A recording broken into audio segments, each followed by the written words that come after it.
Now, the former finance minister said Terkper is reviving the argument that ex-president John Mahama left a bad economy.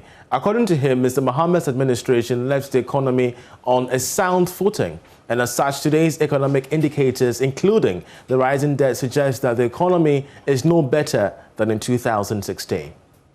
In the budget, and even in His Excellency Vice President Mahama's, Baumia's, they started using the 6.3. So if you look at the budget speech, the deficit is 6.3.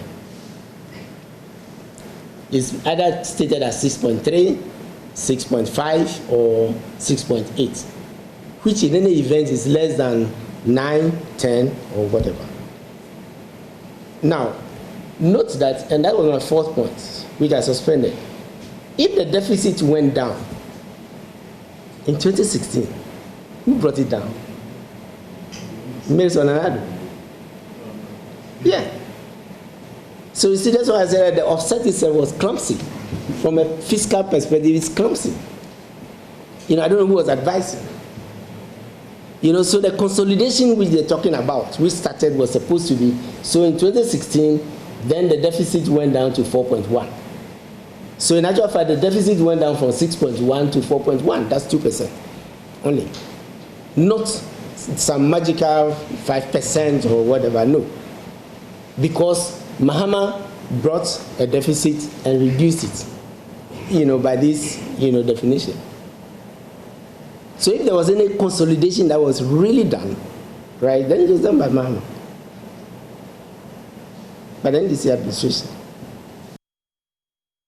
Petroleum revenue as one of his arguments, Mr. Terkper said the present government has benefited from a whopping 214 billion cedi oil receipts compared to Mahama's 115 billion cedis, and therefore can't use COVID-19 as a reason for the struggle in the economy. Go to the 2020 budget and you will see the reason there.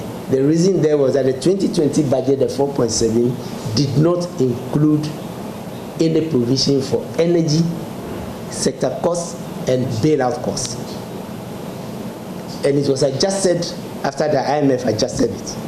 So much of the increase. So you go to the if you go to the media review, that's where the adjustment was done.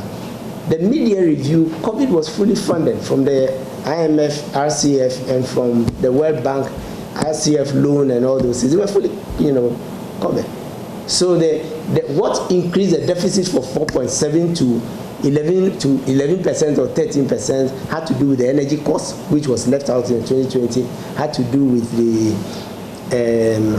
bank bailout cost, which was also left out despite the slap, and then it also had to do, with increase in compensation and increase in interest payments, and then below the line amortization. These were the things that increased the deficit. And it had nothing to do with, with COVID.